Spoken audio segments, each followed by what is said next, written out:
Assalamualaikum warahmatullahi wabarakatuh.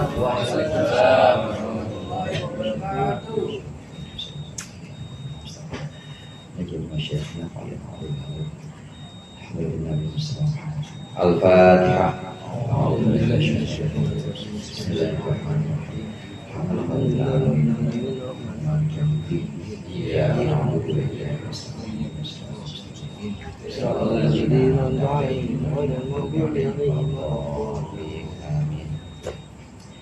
Bismillah, alhamdulillah, wassalatu wassalamu ala sayyidina Muhammadir Rasulillah wa ala alihi wa ashabihi wa man tabi'a hudah wa la hawla wa la quwwata illa billah, amma ba'du. Segenap jamaah Majlis Ta'lim Al-Hidayah yang dimuliakan Allah, alhamdulillah membawa nikmat iman, nikmat Islam dan kesehatan. Malam hari ini kita berkumpul kembali untuk melaksanakan pengajian kita. Mudah-mudahan apa yang sudah kita baca dan apa yang akan kita pelajari menjadi sesuatu yang bermanfaat dunia akhirat. Amin ya rabbal alamin. Pembahasan kitab Bidayatul Hidayah kita sudah sampai pada adab Jumatan. Saya yakin orang sini Jumatannya, ya Jumatannya udah siap-siap dari Kamis ya. Saking temannya Jumatan, Kamis sudah disiapin.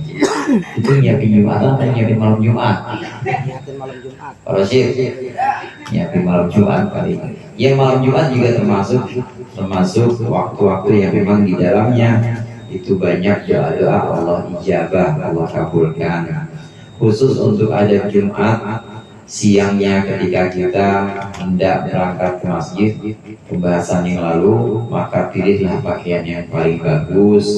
Yang sunnah itu adalah pakaian putih. Jangan lupa pakai wangi-wangian yang rapih juga. Kira-kira kumis yang berantakan ya dicukur, kuku yang pada panjang-panjang itu digunting, ya diketok, kukune.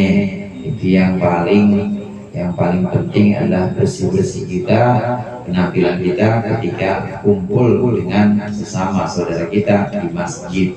Bisa di al-jihad, bisa di mana lagi sini yang dekat-dekat. Maka disunahkan kita untuk menghias diri kita dengan sebaik-baiknya pakaian.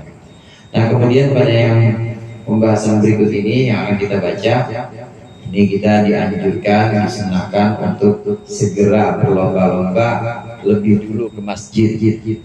Qala al-musannifu rahimahullah wa nafa'ana bihi wa bi ulumihi wa bi barakatihi fid dharain amin. Tsumma bakir ilal jami'i was'a ilaiha. Kemudian bersegeralah kepada masjid jami' was'a ilaiha, dan berupayalah atau buru-buru, maksudnya hadir ilaiha kepada jami', kepada Jumatan juga bisa. Alal hayati wasakinati, alal hayyinati wasakinati, dengan jalan yang tenang, lembut dan juga tenang. Faqad qala sallallahu alaihi wasallam, sungguh telah bersabda Nabi sallallahu alaihi wasallam, man roha as-sa'atul ula wa man roha bis-sa'atil ula, siapa yang berangkat pada saat yang pertama, waktu yang pertama, faka'annama qarraba badanatan, maka seolah-olah dia telah berkorban onta. Wa man roha bis-sa'atit tsaniyati, siapa yang berangkat pada waktu yang kedua, faka'annama qarraba baqaratan, maka seolah-olah dia sudah berkorban seekor sapi. Sendirian, nggak patungan. Wa man roha bis-sa'atit tsalitsati, siapa yang berangkat Jumatan pada saat yang ketiga, faka'annama qarraba kabshan, maka seolah-olah dia berkorban satu ekor domba.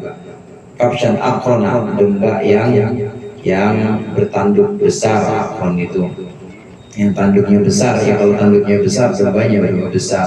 Wa man roha bis-sa'atir rabi'ati, siapa yang berangkat Jumatan pada waktu yang keempat, faqad qarraba dajajatan, maka sungguh dia telah berkorbannya dajajatan, yaitu ayam. Wa man roha bis-sa'atil khamisati, siapa yang berangkat Jumatan pada waktu yang kelima, faka'annama qarraba baydatan, maka dia seolah-olah telah korbannya bukan ayam, bukan sapi, korban telur dikorbankan. Ya nggak apa-apa, masih Jumatan timbang yang nggak Jumatan. Yang pertama, segeralah kita menuju Jumatan, pergi Masjid Jami. Ini dalam waktu yang lebih awal. Bakir itu dalam waktu lebih awal, dia lebih pagi berarti dibanding orang-orang yang lain. Ini hukumnya disunahkan kecuali untuk khotib, saudara. Di sini Ustaz Maman khotib misalnya, nggak boleh pagi-pagi. Bukan yang nggak boleh, justru sunnahnya khotib itu belakangan nanti zohor jam 12:02, ya khotib datangnya jam 12 pas dah. DKM deg-degan kan, mana ini khotib yang belum datang, jam 12 pas khotibnya belum datang. Tapi memang disunahkan khotib itu datangnya belakangan, walaupun jangan bikin juga pengurusnya deg-degan, khawatir.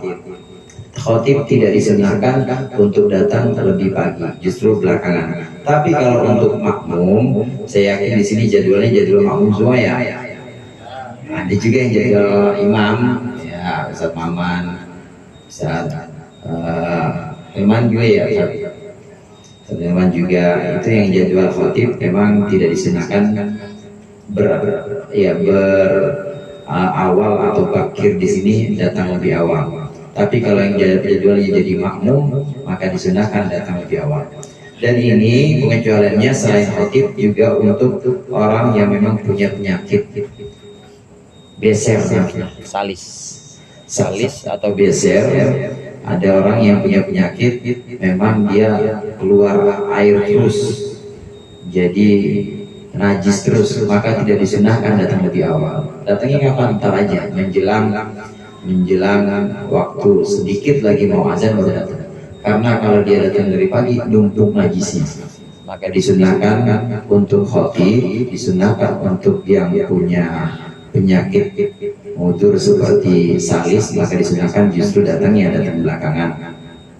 Pergi kita berangkat lebih awal ke masjid, dan jalannya kita di sini alal hayyinah wasakinah, jalannya pelan-pelan, jangan berabak-abuk, apa aja ditabrak misalnya. Yang mana? Pengen dapat pahala, memang. Jangan juga begitu, jalannya yang tenang. Hayyinah di sini artinya jalannya dengan yang lembut. Sakinah juga yang tenang. Penampilannya dari sakinah itu penampilannya benar-benar penampilan yang kira-kira bersahaja. Di antaranya menundukkan pandangannya, kemudian juga bersuara lembut. Kalau ada yang jawab, kalau ada yang mengucapkan salam, assalamualaikum Pak Haji, waalaikumsalam. Malah dipanggil Pak Haji mau mana? Mau ke masjid, yang lembut. Walaupun yang lainnya, woi Pak Haji, rajin amat misalnya, kita jangan dibalasin, iyalah gua, jangan. Tapi jawabannya cukup yang lembut aja. Khafdis shaut, sakinah atau tenang di sini artinya penampilan kita bersahaja, nggak gerabak-gerubuk, dan juga dengan tutur kata yang lembut, termasuk juga menundukkan pandangan. Menundukkan pandangan ketika kita jalan menuju masjid untuk Jumatan. Tidak tengok-tengok. Soalnya kalau tengok-tengok khawatirnya berangkat pagi ya, nggak nyampe ke masjid pagi. Nggak nyampe ke masjid, mampir dulu aja. Ini mampir dulunya ada gayo sama SS nih. Nggak jadi ke masjid, jadi ngopi. Menundukkan pandangan. Nah, sabda Rasulullah SAW di sini sudah sering kita dengar. Ini termasuk hadis yang banyak dikenal oleh kalangan kita.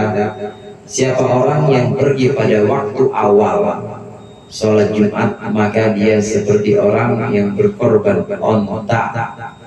Berkorban onta. Onta itu lebih berat dari sapi, saudara. Kalau lebih berat dari sapi berarti manfaatnya orang yang terimanya lebih banyak lagi. Kalau lebih banyak lagi berarti pahalanya memang lebih banyak dibanding sapi. Meskipun kalau ukuran tetap onta itu untuk 7 orang sama seperti sapi juga, tapi tetap pahalanya lebih besar onta. Karena manfaatnya lebih banyak. Kalau sapi bisa buat berapa orang, berapa kantong, model 300 saja ya. 200 orang lah, onta bisa lebih buat 200 kantong, buat orang banyak lebih banyak manfaatnya, berarti lebih banyak pahalanya. Ini kalau datang waktu pertama, maka pahalanya sama seperti pahala korban onta. Kalau datang di waktu kedua, maka pahalanya seperti pahala korban sapi sendiri, korban sapinya. Kalau patungan sekarang 3 juta ya, 3,5 juta. Nah ini korban sapi sendiri, pergi di waktu yang kedua saat Jumatan, maka seolah-olah seperti korban sapi. Siapa yang pergi, kata Rasulullah, untuk Jumatan di waktu yang ketiga, maka seperti korban domba, kambing gibas namanya, kambing gibas yang tanduknya melingkar itu, kambing kapsan akrona, kambing yang besar, tanduknya besar ya, kambingnya besar. Ini waktu ketiga. Siapa orang yang berangkat ke masjid untuk Jumatan di waktu yang keempat, maka dia seperti orang yang korban ayam. Ya, lumayan ya, ayam bisa buat berkat ya, bisa buat berkat walaupun nggak bisa, kalau ada korban ayam, tapi di sini Rasulullah sebutkan korban ayam masih mending. Dan siapa yang datang ke masjid itu di waktu yang kelima, maka sama seperti dia sudah berkorban, korban telur. Nah, ya, Jumatan jam 12, Jumat jam 12 berangkatnya jam 12 kurang 2, telur itu Jumat jam 12 Jumatnya. Dia berangkat dari waktu yang pertama. Kapan? Setengah 6 dia udah berangkat ke masjid, maka seperti korban onta. Karena hadirin, yang dimaksud dengan pembagian waktu di sini mulai dari subuh. Jadi mulainya bukan mulai dari waktu di masjid kaset udah disetel, bukan. Mulainya itu dari subuh. Waktu yang pertama mana? Waktu yang pertama mulai dari subuh. Kemudian waktu yang kedua ya setelahnya, tinggal dibagi aja. Waktu antara fajar atau subuh sampai azan sholat Jumat itu dibagi 6 aja. Dibagi 6, taruhlah itu ada 6 jam gitu ya misalnya. Maka waktu yang pertama, ini untuk mempermudah aja, waktu yang pertama ya kira-kira dari subuh sampai jam 6 waktu yang pertama. Dari subuh sampai jam 7, kalau mulai dari jam 6. Waktu yang kedua, yang berangkatnya jam 7 sampai jam 8, waktu yang kedua. Pembagiannya seperti itu. Pembagiannya mulai dari subuh. Emang ngapain Ustaz? Pagi-pagi amat kayak ituan ke masjid. Itikaf hadirin.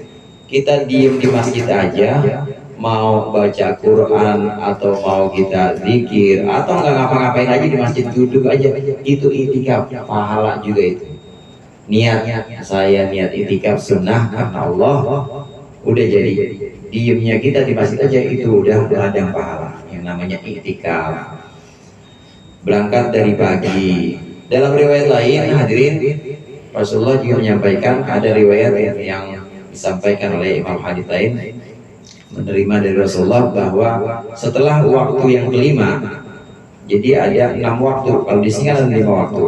Setelah orang korban di waktu yang keempat tadi ya, di waktu yang keempat itu seolah-olah korban di waktu yang keempat, seolah-olah dia korbannya itu korban ayam. Ada waktu yang kelima, baru waktu yang keenam, jadi 6 waktu. Waktu yang kelima, siapa orang yang pergi ke masjid, waktu yang 4 dulu saya ulang, ini yang 1 sampai 4 sama.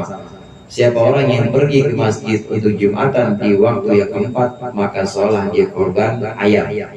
Siapa orang yang pergi ke masjid untuk Jumatan pada waktu yang kelima, maka dia seperti orang yang korbannya bukan telur, tapi emprit, uspur, tahu emprit ya saya, emprit. Nah, habis itu baru yang kelima. Yang kelima, siapa orang yang datang waktu yang ke-6, baru yang ke-6 setelah itu. Yang ke-6, maka seolah dia korbannya adalah korban telur baru. telur ayam ya, telur. Nah, ini dari sini kita dianjurkan memang untuk segera datang lebih awal dibanding yang lain. Berlomba-lomba untuk datang lebih awal. Iktikaf, tadarus, baca surat Al-Kahfi di sana, atau baca wiridan-wiridan yang memang kita hafal, wiridan yang memang kita diijazahkan. Itu dianjurkan di hari Jumat. Hari Jumat juga dianjurkan selain surat Al-Kahfi itu banyak sholawat yang gampang ya, sallallahu alaihi Muhammad sallallahu alaihi Muhammad, atau kita punya sholawat yang lain boleh juga. Ini keutamaan untuk pergi lebih awal, datang lebih awal ke masjid. benar-benar masuk ke masjid, bukan berangkat dari rumah jam 6, masjidnya setengah 12, bukan. Itu mau mampir dulu. Fa idza kharajal imam, maka ketika imam sudah keluar, tuwiyat as-suhufu wa rufi'at al-aqlam, maka lembaran-lembaran itu ditutup dan juga diangkatlah catatan atau pena. Wajtama'atil malaikatu, dan kumpullah para malaikat indal mimbari, di sisi mimbar, yastami'una dzikra, para malaikat mendengarkan zikir, maksudnya mendengarkan khutbah. Kalau khotib sudah naik mimbar, berarti sudah azan pertama. Khotib udah naik mimbar, udah azan pertama. Assalamualaikum warahmatullahi wabarakatuh. Azan kedua, Allah akan tutup udah catatan. Yang datang waktu itu maka nggak dicatat oleh malaikat. Nggak ada korban, nggak ada pahala korban apa-apa, udah habis. Ya, telur yang tumbuh juga enggak. Tumbuh enggak juga tumbuh, udah nggak ada. Tapi jumatannya sah nggak sah, jumatannya udah. Jumatannya tetap sah, cuma tidak ada pahala seperti korban yang sebelum-sebelumnya. Khotib sudah naik mimbar, ditutup catatan-catatan yang tadi pahalanya seperti pahala korban sudah ditutup, dan para malaikat sudah menutup catatannya, penanya juga sudah diangkat. Malaikat kumpul di sekitar mimbar, kanan kiri mimbar, mendengarkan khutbahnya khotib. Para ulama mentakwilkan hadis ini, yang dimaksud dengan mendengarkan khutbah di sini, berzikir di sini, maksudnya mendengarkan zikir adalah mendengarkan khutbah, dan tentunya sambil memohonkan ampunan untuk para jamaah. Allahumma gfir li jamaati hadal masjid, misalnya Allah ampuni jamaah, Allahumma gfir lil muslimin, Allahumma gfir lil muslimin wal muslimat, wal muslimin wal mu'minin. Doa malaikat di sekitar mimbar ketika khotib itu sudah mulai menyampaikan khutbahnya. Wa yuqalu, dan dikatakan, innan nasa fi qurbihim indan nadhar ila wajhillahi ta'ala ala qadri bukurihim ilal jum'ah. Dikatakan bahwa sungguhnya manusia dilihat dari kedekatan mereka indan nadhar ila wajhillah, ketika memandang wajah Allah Subhanahu wa ta'ala, itu tingkat kedekatannya ala qadri bukurihim, sesuai dengan kadar segeranya mereka ilal jum'ati, kepada Jumat. Summa idza dakhalat, titik sampai di situ. Ini ada sebuah makalah Imam Ghazali menyampaikan di sini. Sebuah makalah yuqalu, ini artinya sebuah makalah. Apakah hadis? Hadis juga.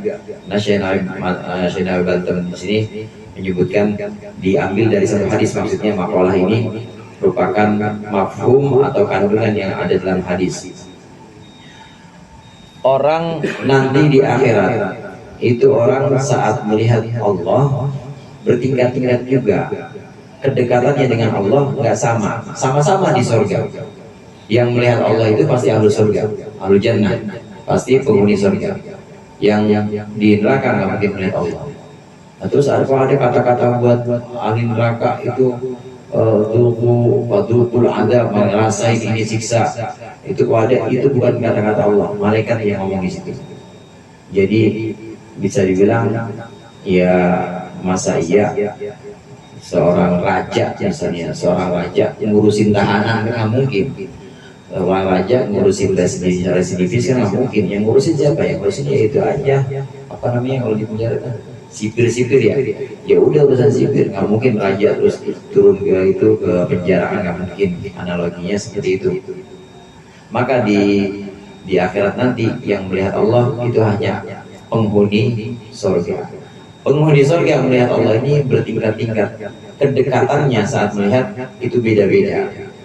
Ini diukur bagaimana orang tersebut segera atau tidaknya ketika datang ke Jumat. Yang makin pagi berangkatnya, maka makin dekat nanti melihat Allah di sana. Amin. Yang belakangan ya jauh nanti. Lihat Allah nggak? Lihatnya jauh juga. Ini tingkat kedekatan kita saat kita memandang Allah di akhirat nanti, di surga nanti. Ini diukur dengan tingkat kedekatan kita atau tingkat kesegeraan kita saat kita datang untuk Jumatan. Ada sabda Rasulullah menyatakan, "Salatun law ya'lamun nasu ma bihinna la raqadu al-ibla fi turabihinna." al-adhan was-safil awal wal ghuduwi ilal jum'ah. Ada tiga perkara kalau orang-orang tahu pasti dia buru-buru datang sana. Meskipun dia harus menunggang unta yang paling cepat, dia akan buru-buru. Apa tiga perkara itu? Adzan, kemudian shaf awal, dan yang ketiga Jumat. Nah, dari Jumat inilah kemudian diambil makalah yang tadi sudah kita baca. Ada tiga perkara kalau kita buru-buru, kalau kita tahu isinya di dalam sana, dalam tiga perkara itu pasti kita akan buru-buru melaksanakannya, yaitu adzan, kemudian shaf awal ketika sholat jamaah, dan Jumatan. Nah, hanya saja memang di dunia ini semua kan masih belum terlihat, artinya bukan yang belum terlihat, nggak ada, masih sesuatu yang sifatnya itu gaib, sesuatu yang sifatnya gaib. Gaib itu ada, cuma nggak kelihatan, gitu. Gaib itu wujud cuma nggak kelihatan. Kita orang-orang muttaqin, orang-orang beriman, itu cirinya adalah alladzina yu'minuna bil ghaibi. Kalau sekolah madrasah kan dulu gitu ya, materinya. Misalnya dipanggil, jadi hadir misalnya, hadir. Terus ya panggil lagi misalnya, selamat, goib. Ada selamat? Goib. Goib itu artinya nggak kelihatan, goib. Tapi ada nggak masalah? Ada, wujud di mana? Ya di pos kayak apa di mana kayak? Oke, dia ada, tapi saat itu nggak kelihatan. Nah, hal-hal yang gaib, perkara-perkara yang gaib yang kita sebagai orang-orang beriman itu harus mengimaninya. Ini diantaranya adalah ganjaran-ganjaran ketika adzan, ketika shaf awal kita menempati jamaah, begitu juga ketika Jumatan. Itu semuanya memang gaib untuk kita orang-orang umum. Untuk orang-orang umum memang gaib. Tapi itu ada, karena yang gaib itu bukannya nggak wujud, tapi wujud. Cuma kita masih ditutup sekarang. Adanya di mana? Adanya di tempat lain, bukan di dunia ini, tapi tempat lain. Pahala sholat kalau kita kumpulkan, pahala sedekah kalau kita kumpulkan, nggak cukup dunia ini buat menampungnya. Apalagi cuma rumah yang kecil-kecilan aja buat tampung pahala nggak cukup. Kudu sewa lagi. Sewa buat apa? Buat tempat pahala. Sewa tempat, dan nggak cukup dunia ini buat menampung pahala-pahala itu. Kata Rasulullah, ada tiga perkara yang kalau kita tahu di dalamnya betapa besar ganjarannya, maka kita akan segera melaksanakannya, yaitu azan, kemudian berada di shaf awal, dan juga Jumatan. Terkait pembahasan ini adalah Jumatan. Nah, kemudian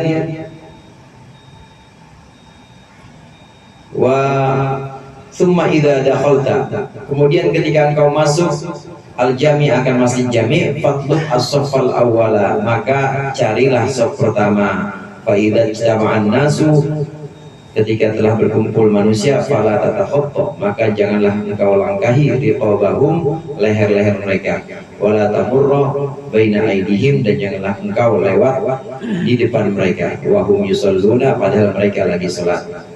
Wajlis bi qurbi haitin aw ustunatin, dan duduklah di dekat tembok atau dekat tiang, hatta la yamurruna, sehingga orang-orang tidak lewat baina yadayka, di depanmu.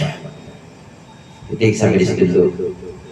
Kalau kita sudah bisa mempersiapkan Jumatan, kemudian kita sampai ke masjid jami, kita sampai masuk, maka cari shaf awal yang pertama. Cari shaf yang pertama, karena fadilah sholat jamaah saja di fadilah jamaah pada umumnya di shaf pertama itu sangat banyak. Malaikat itu mendoakan orang yang sholat di shaf pertama. Khusus ada malaikat yang Allah perintahkan mendoakan orang-orang yang sholatnya di shaf pertama. Ini paling utama. Setelah itu baru, kalau sudah habis, baru kita ke shaf kedua, baru shaf ketiga. Tapi kalau masih bisa ke shaf pertama, upayakan kita dapat di shaf yang pertama. Catatannya di sini, katakan oleh musannif, oleh Imam Ghazali, catatannya di sini, jangan kita melangkahi kalau udah kumpul, udah rame, udah kumpul, jangan sampai kita melangkahin ngelangkahin ripop itu pundak-pundak atau leher-leher mereka, jangan. Maksudnya ngelangkahin leher mereka itu benar-benar langkah, itu nggak boleh. Itu hukumannya itu makruh, makruhnya itu makruh yang sangat ya, karohata tasdid. Makruhnya itu yang benar-benar dilarang makruh. Maksudnya melangkahin pundak-pundak itu benar-benar kita langkah. Beda kalau kita misi begitu, nggak apa-apa. Jadi kita lewat sampingnya. Nih ada kayak begini, saya mau lewat belakang, saya samping sini nggak apa-apa. Tapi kalau melangkahi pundak sampai melangkahi pundak, ini makruh hukumnya. Jangan sampai melangkahi. Karena pernah sahabat ada sama Rasulullah, ada seorang jamaah datang kemudian ingin mendapatkan sholawat dan Rasulullah tahu. Rasulullah suruh berhenti di situ. Ijlis, duduk situ. Rasulullah ditegur dan sudah cukup duduk situ. Jangan terusin. Qad adzaitan nas, engkau telah melukai manusia, kata Rasulullah. Ya kan nggak sopan. Kalau lagi duduk lewat aja kayak begitu. Ini hukumnya makruh. Tidak boleh kita melangkahi pundak-pundak orang hanya untuk mendapatkan sop yang pertama. Lagi pula sop pertama ini adalah sunnah hukumnya. Nah, sedangkan menghargai perasaan orang itu wajib. Jangan sampai orang yang kita langkahi itu kemudian merasa ini kecewa atau merasa dia itu sakit karena dilangkahi sama kita. Yang berikutnya, kalau ini haram, jangan sampai kita lewat di depan orang yang sholat. Ini haram. Nggak boleh kita lewat di depan orang yang sholat. Yang tadi kita bacakan itu, wala tamurru baina aydihim wa hum yusallun. Jangan sampai kita melewati di depan orang yang sholat, karena orang yang sholat itu sedang berhadapan dengan Allah. Dia sedang langsung berhadapan dengan Allah. Maka kalau kita lewat depannya, itu berarti kita menghalangi komunikasi antara dia dengan Allah. Ada penjelasan di sini. Ada satu ini sabda Rasulullah, ini yang saya katakan haram di sini, melangkahi pundak-pundaknya. Jika engkau tahu, jika kalian tahu, ya. La ayyakifa arba'ina aman, kata Rasulullah, la ayyakifa arba'ina aman khairun lahu min ayyamurra baina yadayil musalli. Sungguh jika engkau berdiri 40 tahun itu lebih baik dibanding engkau melangkahi, engkau melewati orang yang sholat. Jadi mendingan diem aja di situ. Di satu hadis yang lain, belajar 40 tahun ya itu tidak ada gunanya dibanding kita melangkah di depan orang yang sholat. Nggak boleh.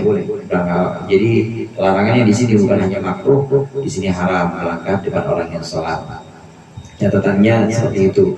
Boleh kita mengupayakan sampai ke saf awal, tapi jangan sampai kita melewati orang yang sedang sholat. Nggak ada adabnya gitu. Nah, untuk kita yang sudah dapat posisi, misalnya upayakan posisinya duduk di dekat tembok atau duduk di dekat tiang.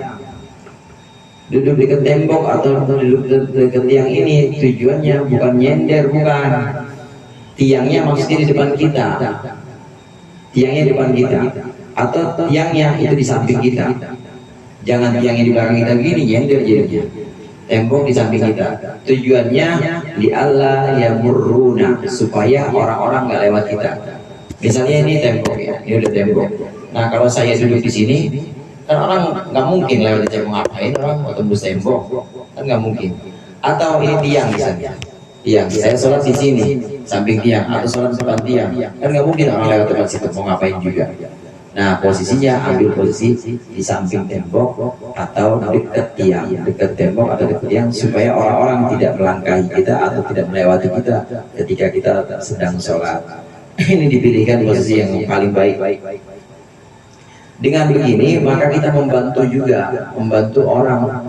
Tadi ada larangan jangan lewat di depan orang sholat. Nah kita membantu supaya orang itu jangan lewat di depan kita. Caranya bagaimana? Cari posisi yang kira-kira kalau kita sholat itu nggak dilewati sama orang. Imam Ghazali di sini mengajarkan di samping tembok, pokoknya dekat tembok atau dekat tiang, maka tidak, peluangnya kecil untuk dilewati oleh orang ketika kita sholat. Mana lagi tadi? Wajlis hatta la yamur wala taqud hatta tusalli tahiyyata, dan janganlah engkau duduk sehingga engkau sholat tahiyatul masjid. Wal asanu an tusalli arba'a raka'atin taqra'u fi kulli raka'atin ba'dal fatihati al-ikhlas. Ini tentang tahiyatul masjid, insyaallah akan dilanjutkan pertemuan yang akan datang. Sholat tahiyatul masjid itu artinya sholat sunnah, menghormati masjid sebelum kita duduk. Kalau udah duduk nggak usah tahiyatul masjid, jadi udah lewat kesunatannya. Asal kita belum duduk maka masih ada tahiyatul masjid.